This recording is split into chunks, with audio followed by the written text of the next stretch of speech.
అందరికీ నమస్కారం. ప్రేక్షకులందరికీ వినాయక చవితి శుభాకాంక్షలు.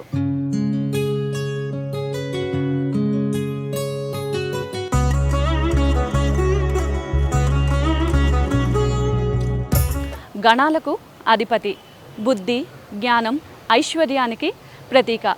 శుభకార్యాలలో ఆయనే ఆదిదేవుడు, విజయ మార్గంలో నడిపించే విఘ్నేశ్వరుడు, మనందరి హృదయాల మోదక ప్రియుడు. ఆయనే మహాగణపతి. మహాగణపతి స్వయంభూగా వెలిసిన దివ్యధామం కాణిపాకం. వినాయక చవితి సందర్భంగా ఏకంగా 21 రోజుల పాటు బ్రహ్మోత్సవాలు నిర్వహించే ఏకైక ఆలయం ఈ కాణిపాకం.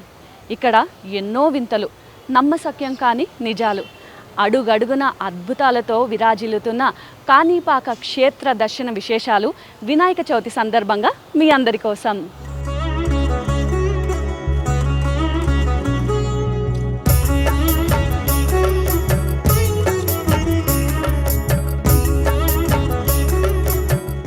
ఆదరమొప్ప మృక్కిడుదు నద్రిసుత హృదయానురాగ సంపాదికి దోషభేదికి బ్రపన్న వినోదికి విఘ్నవల్లికాచ్ఛేదికి మంజువాదికి నశేష జగజ్జన నందవేదికిన్ మోదక ఖాదికిన్ సమద మూషక సాదికి సుప్రసాదికిన్. హిమవంతుని కూతురైన ఉమాదేవి మాతృప్రేమ అనే సంపదను సంపాదించినవాడు, సకల పాపాలను హరించేవాడు, ఆపన్నుల విన్నపాలను ఆమోదించేవాడు, సమస్త విఘ్నాలనే బంధనాలు ఛేదించేవాడు, మంజుల మధుర వాక్కులతో భక్తులకు సంతోషాన్ని ప్రసాదించేవాడు, నివేదించిన కుడుములు ఉండ్రాళ్లను కడుపునిండా తిన్నవాడు, మూషికాన్ని అధిరోహించి విహరించేవాడు, ముల్లోకాలకు శుభాలను ప్రసాదిస్తూ విరాజిల్లుతున్న వినాయకునికి నమస్కరిస్తున్నాను అంటూ కాణిపాకంలో అడుగిడిన భక్తుల పాపాలను హరించేవాడు ఆ వరసిద్ధి వినాయకుడు.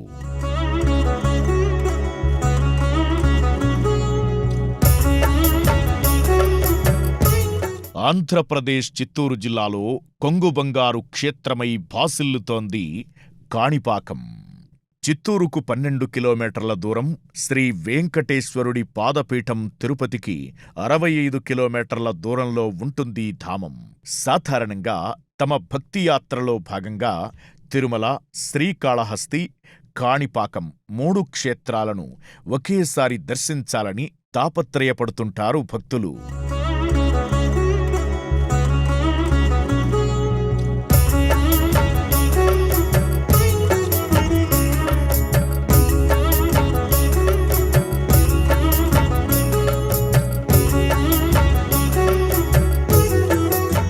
జాతీయ రహదారి 140 మీదుగా ఇక కాణిపాకం సమీపిస్తుందనగా మనకు ఓ కమనీయ దృశ్యం కనిపిస్తుంది.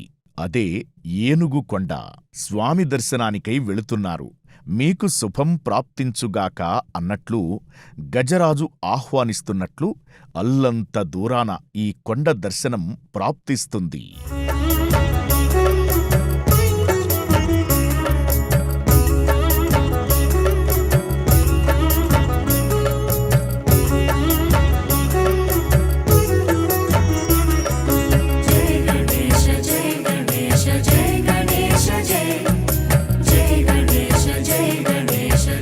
కాణిపాకం క్షేత్రాన్ని తాకుతూ ప్రవహించే ఈ బాహుదా నదికి సైతం గొప్ప చరిత్ర ఉంది.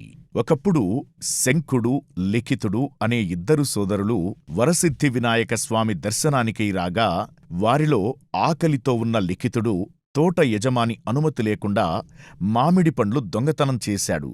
ఈ విషయాన్ని శంఖుడు నిజాయితీతో ఒప్పుకోగా ఆ ప్రాంతపు రాజు లిఖితుడి చేతులు ఖండించాడు. ఇది చూసి భరించలేని శంఖుడు నదిలో దూకి ఆత్మహత్య చేసుకున్నాడు.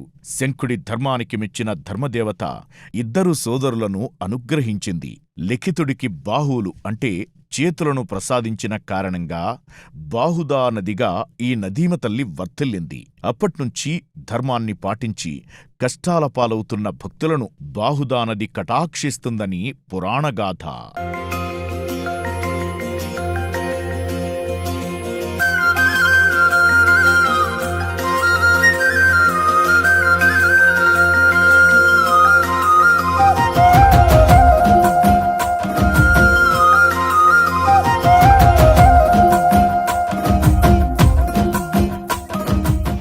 ఆలయంలోకి అడుగు పెట్టకముందే మనకి సాక్షాత్కరించేది ఈ పుష్కరిణి మధ్యలో స్వామివారు సుందర మండపంలో కొలువై మనకి దర్శనమిస్తూ ఉంటారు. ప్రతిరోజు భక్తులు ఇక్కడ స్నానం ఆచరించిన తరువాతే స్వామివారి దర్శనానికి బయలుదేరుతారు. అయితే ప్రతిరోజు సాయంత్రం 4:30 పుష్కరిణిలో స్నానం ఆచరించిన తరువాతే సత్య ప్రమాణానికి భక్తులు పయనమవుతూ ఉంటారు.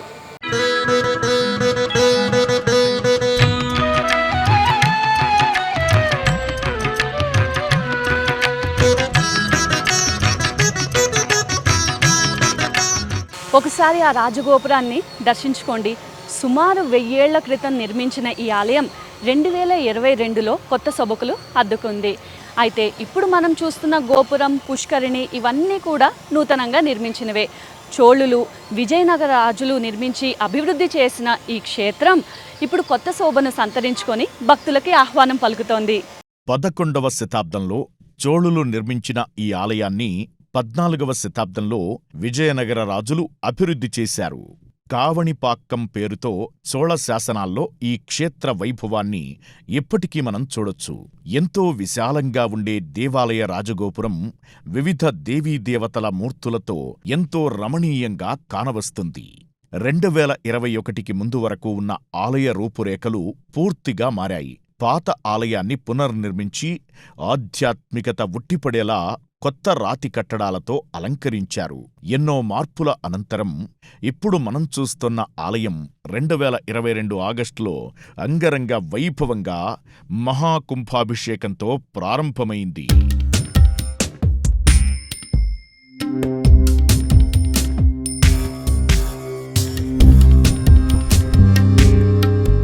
గాలిగోపురానికి చేరువలో ఆలయం బయటి ప్రాంగణంలో భక్తులు తమతో తెచ్చుకున్న కొబ్బరికాయలు, ఇతర నైవేద్య సామాగ్రిని సమర్పించుకుంటారు. అంతేకాదు, స్వామి దర్శనానికంటే ముందుగా భక్తులు ఈ ప్రాంగణంలో దీపాలు వెలిగిస్తుంటారు. మన మనసులో ఏ కోరికున్నా సరే ఇక్కడ్నుంచే ఆ లంబోదరునికి విన్నవించుకోవచ్చని ఓ నమ్మకం.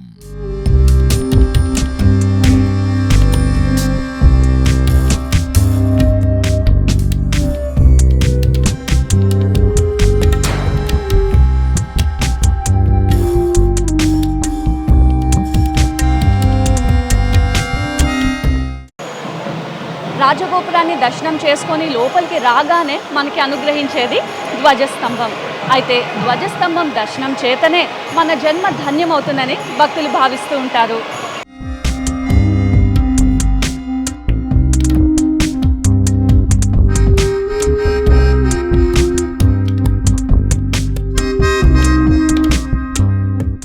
అయితే ఆ కాణిపాక మూలమూర్తికంతా ముందు మనం దర్శించుకోవాల్సింది శ్రీ వీరాంజనేయ స్వామివారిని. అవును, హనుమంతుడే ఇక్కడ క్షేత్రపాలకుడు. మీ అందరూ కూడా దర్శనం చేసుకోండి ఆ స్వామివారిని.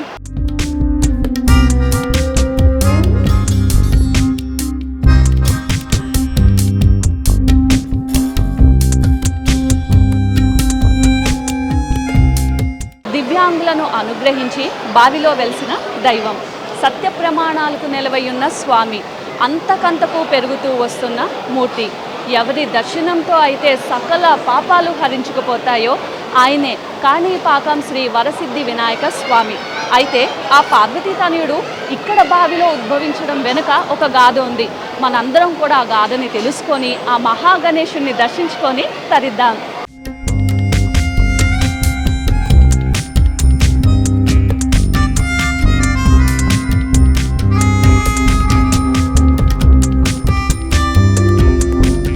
ఇప్పుడు కాణిపాకంగా వర్ధిల్లుతోన్న ఈ క్షేత్రం ఒకప్పుడు విహారపురి. ఈ గ్రామంలో అంధ, మూగ, చెవిటివాళ్లైన 3 అన్నదమ్ములు వారికున్న ఎకరం భూమిని సాగు చేస్తూ జీవనం సాగించేవారు. కాలక్రమంలో ఓసారి ఈ గ్రామం కరువు కాటకాలతో అల్లాడింది. గ్రామస్తులకు కనీసం తాగేందుకు గుక్కెడు నీళ్లు కూడా దొరకని దుస్థితి. కరువును జయించాలని సంకల్పించిన 3 సోదరులు తమ పొలంలో ఉన్న ఈతం బావిని మరింత లోతు చెయ్యాలనుకున్నారు. ఆ మేరకు బావిలో తవ్వుతుండగా ఓ పెద్ద బండరాయి అడ్డుపడింది. దాన్ని తొలగించే యత్నంలో పార రాయికి తగిలి రాయి నుంచి రక్తం చిమ్మింది. రక్తం అంగవైకల్య సోదరులను తాకగానే వాళ్ల వైకల్యం మాయమైంది. జరిగిన విచిత్రాన్ని తెలుసుకున్న గ్రామస్తులు ఆ స్థలానికి వచ్చి బావిని పూర్తిగా తవ్వి పరిశీలించారు. బావిలో గణనాథుని రూపం కనిపించింది. గ్రామస్తులు భక్తి శ్రద్ధలతో దాన్ని పూజించి స్వామివారికి కొబ్బరికాయలు సమర్పించారు. స్వామికి గ్రామస్తులు సమర్పించిన కొబ్బరికాయల నీరు కాణి భూమి మేర పారింది. కాణి అంటే ఎకరంలో పావు వంతు, పారకం అంటే నీరు పారడం. కాలం గడుస్తున్న కొద్దీ అదే కాణిపాకంగా మారింది. అప్పటినుంచి తనను నమ్మి వచ్చిన భక్తుల కోసం నేనున్నాననే అభయమిస్తున్నాడు శ్రీ వరసిద్ధి వినాయకుడు.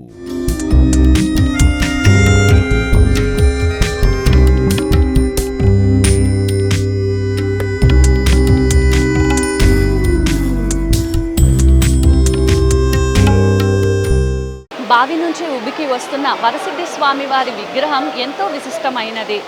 మూల విరాట్ని మనం బొజ్జ మోకాళ్ల భాగం వరకు దర్శనం చేసుకోవచ్చు. అయితే మిగిలిన విగ్రహం అంతా కూడా బావిలోనే ఉంది. ఒకప్పుడు స్వామివారి తల భాగం వరకే కనిపించేవారు అంటే మీరు నమ్ముతారా? అవును, రోజు రోజుకు పెరుగుతున్న స్వామివారిని ప్రస్తుతం మనం బొజ్జ మోకాళ్ల వరకు దర్శనం చేసుకోవచ్చు. మీరు దర్శనం చేసుకోండి.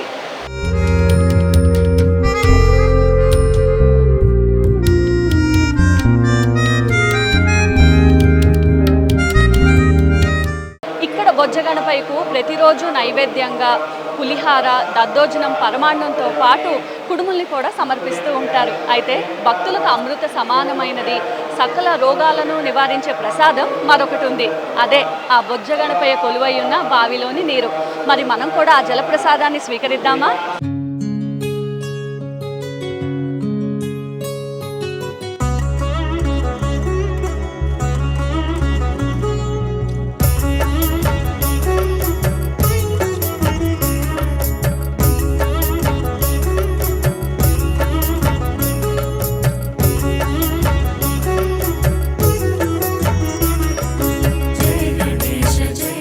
ఇక స్వామివారిని దర్శనం చేసుకుని బయటికి రాగానే మనకి స్వామివారు కొలువై ఉన్న బావిలోని నీరు తీర్థంగా ఇస్తారు. మనం కూడా ఆ జలప్రసాదాన్ని స్వీకరించి ముందుకు సాగుదాం.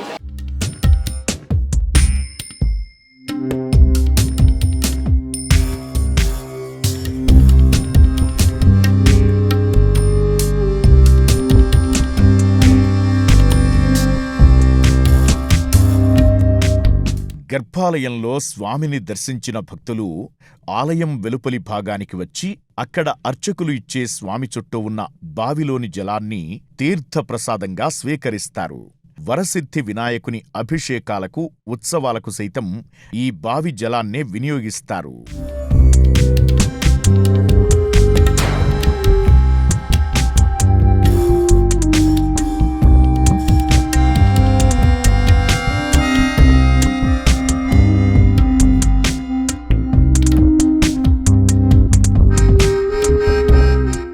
స్వామివారు ఏటేటా పెరుగుతున్నారని ఇంతకుముందు చెప్పుకున్నాం కదా, దానికి సాక్ష్యాన్ని ఇక్కడ మనం చూడొచ్చు. ఈ వెండి కవచాలని దర్శించుకోండి. కొన్నేళ్ల క్రితం స్వామివారికి సరిపోయే వెండి కవచాలు ఇప్పుడు సరిపోవట్లేదు. 50 ఏళ్ల క్రితం నాటి వెండి కవచంతో పాటు 2002లో భక్తులు విరాళంగా చేయించిన వెండి కవచం కూడా మూల విరాట్కి సరిపోవట్లేదు. స్వామివారు సాక్షాత్ ఇక్కడ వెలిసారు, సజీవమూర్తి అని చెప్పుకోవడానికి ఇంతకంటే నిదర్శనం ఏముంటుంది చెప్పండి?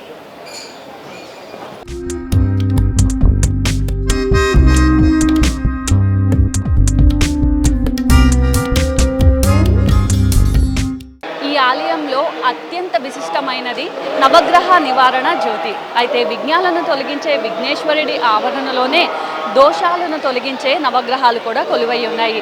ఇక్కడ ఈ జ్యోతిని వెలిగించడం ద్వారా శని బాధలు తొలగుతాయని భక్తుల నమ్మకం.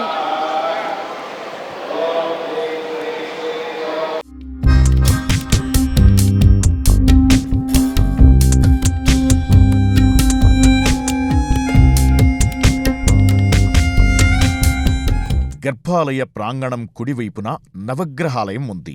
ఆదిత్యాయ సోమాయ మంగళాయ బుధాయ చ గురుశుక్ర శనిభ్యశ్చ రాహవే కేతవే నమః అంటూ భక్తులు ఇక్కడ గ్రహదేవతల్ని పూజిస్తుంటారు. ఇక్కడే శని నివారణ జ్యోతిని వెలిగించి శనైశ్చరుడిని కొలిచే భాగ్యం కూడా లభిస్తుంది. నాగదేవతలు కొలువైన వృక్షరాజాన్ని అంతరాలయ సమీపంలోనే చూడొచ్చు.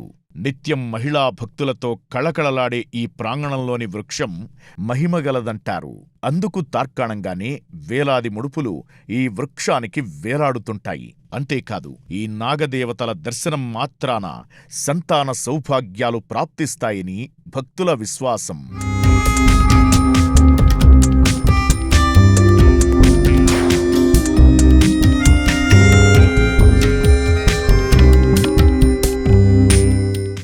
ఇక ఈ క్షేత్రంలో ప్రతినిత్యం ఎన్నో హోమాలు నిర్వహిస్తూ ఉంటారు. ఆ హోమాలన్నిటి గురించి ఇప్పుడు మనం తెలుసుకుందాం.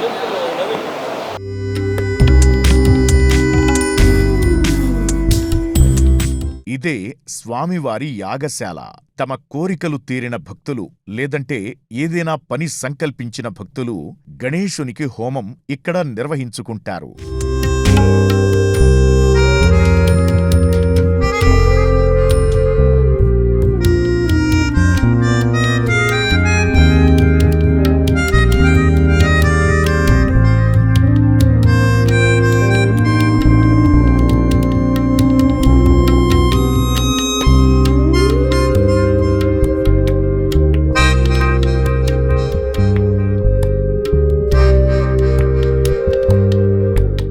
నలువైపులా స్వామిని వీక్షించి భక్తజనం తరించేలా ఏర్పాటు చేసిన మండపం ఇదే అద్దాల మండపం.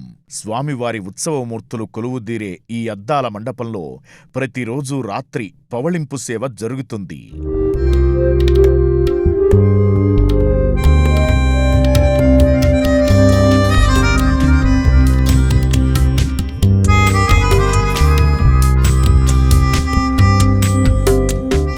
సాధారణంగా ఒక రూపాన్ని దర్శిస్తే చాలు, ఆ మహాగణపతి మన మొరలను ఆలకిస్తాడు. అటువంటిది ఆ శివపుత్రుడు మహాగణపతి 16 రూపాల్ని మన దర్శనం చేస్తే ఎలా ఉంటుంది చెప్పండి. ఇక్కడ ఈ మండపంలో షోడశ గణపతులు కొలువై ఉన్నారు. వారందరినీ కూడా మీరు దర్శించుకోండి.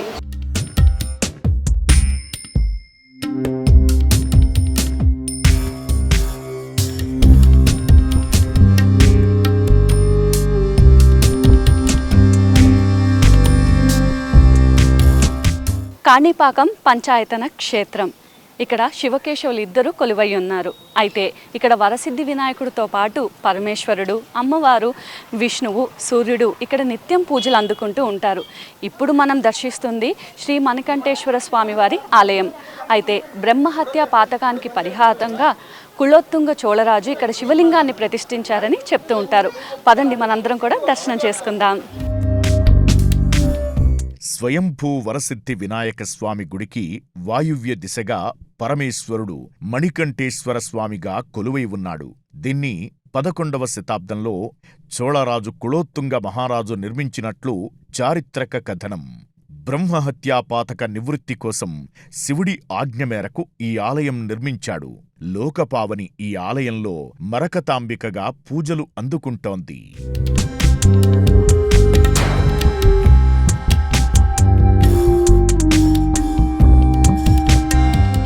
ఇప్పుడు మీకు ఒక అద్భుతమైన విషయం గురించి చెప్పాలి. ఇప్పుడు మనం చెప్పుకుంటున్న మణికంఠేశ్వర స్వామి శివలింగాన్ని ఒక నాగుపాము పెనవేసుకొని ఉండడం చాలామంది భక్తులు చూశారు. అయితే ఆ నాగుపాము తలపై మణి కూడా ఉంటుందంట. ఈ ఆలయంలో అప్పుడప్పుడు కనిపించే ఈ నాగుపాము ఎవ్వరికీ ఏ హాని చేయదని భక్తులు చెప్తూ ఉంటారు.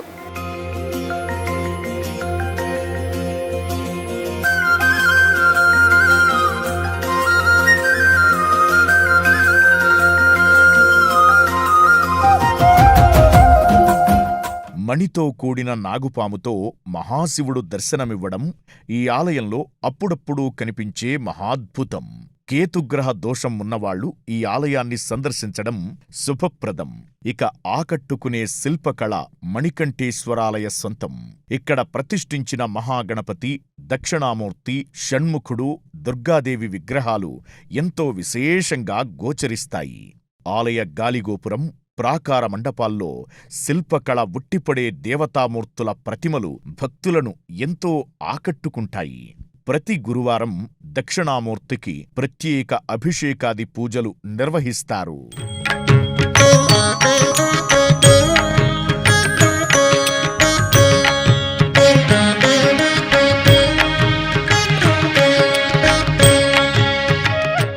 ఎన్నో సర్పాలను హతమార్చిన తరువాత అశాంతితో ఇక్కడికి విచ్చేశాడంట జనమేజయ మహారాజు. శ్రీ మహావిష్ణువు ఆజ్ఞతో కాణిపాకం ఆలయంలో ఈ ఆలయాన్ని నిర్మించారు. ఇక్కడ వరదరాజ స్వామివారు భక్తుల పాలిట కొంగు బంగారమై విరాజిల్లుతున్నారు.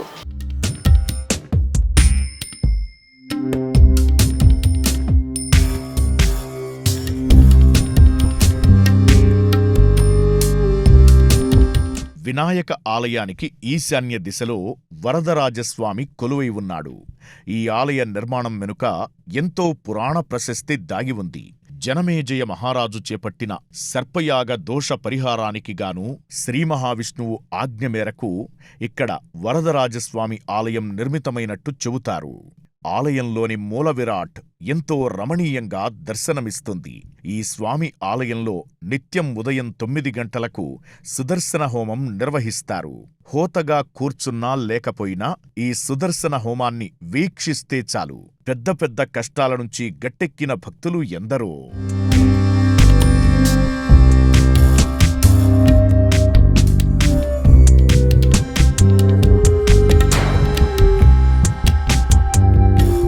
నిత్యం తన దర్శనానికై వచ్చే భక్తులను అనుగ్రహించే స్వామి వినాయక చవితి వచ్చిందంటే చాలు భక్తజన సందోహంలోకి తానే విచ్చేస్తాడు. వినాయక చవితి నుంచి 20 రోజుల పాటు భక్తజన సంద్రం మధ్యే ఊరేగుతాడు.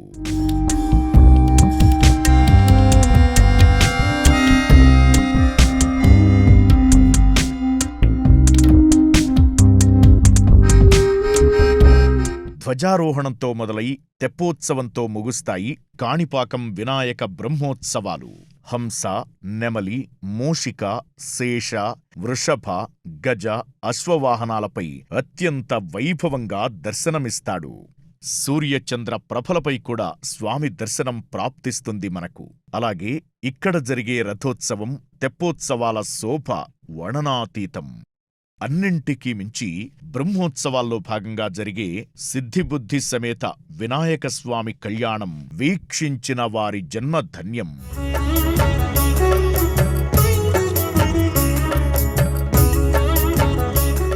మూలాధార క్షేత్రస్థితం అని ముత్తుస్వామి దీక్షితార్ వర్ణించినట్లు కాణిపాక క్షేత్రం నిజంగానే అత్యద్భుత ఉపాసన క్షేత్రం.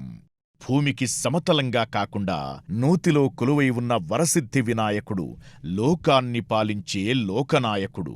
జన్మజన్మల పాపహరణం కాణిపాకం వరసిద్ధి వినాయక స్వామి దర్శనం.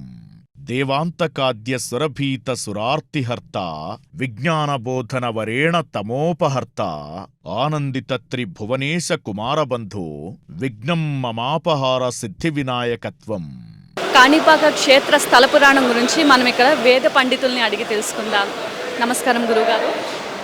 గురుగారు చెప్పండి, ఇక్కడ ఈ క్షేత్రాన్ని యొక్క మహిమ, ఈ క్షేత్ర స్థల పురాణం గురించి వివరించండి గురుగారు. శ్రీ మహాగణాధిపతయ నమః. స్వయంభూ శ్రీ వరసిద్ధి వినాయక స్వామివారి దేవస్థానం కాణిపాకం. భారతదేశంలో ఎక్కడా లేనటువంటి విధంగా ఈ దేవస్థానంలో మాత్రమే వినాయకుడికి 21 రోజుల పాటు బ్రహ్మోత్సవాలు నిర్వహించడం జరుగుతుంది. ఎందుకు అంటే దానికి కారణం ఏమిటి అంటే ఈ 14 గ్రామాలకు సంబంధించినటువంటి గ్రామస్తులు ఎవరైతే ఉన్నారో వారే ఉభయదారులుగా వ్యవహరిస్తూ అప్పుడు చెప్పినటువంటి పెద్దల సలహా మేరకు ఈ వినాయక వ్రతంలో 21 రకాల పత్రాలతో పూజ చేయమని చెప్పబడి ఉంటుంది మనకి.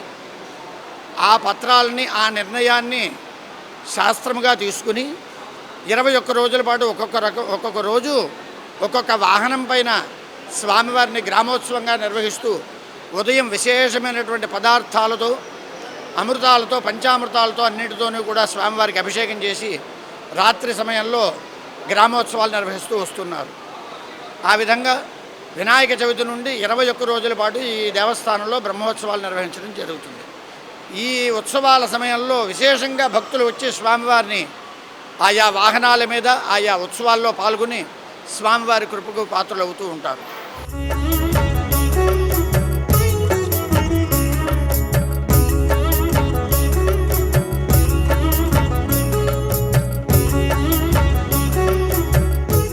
వీక్షించారు కదా, వినాయక చవితి సందర్భంగా కాణిపాక క్షేత్ర విశేషాలని.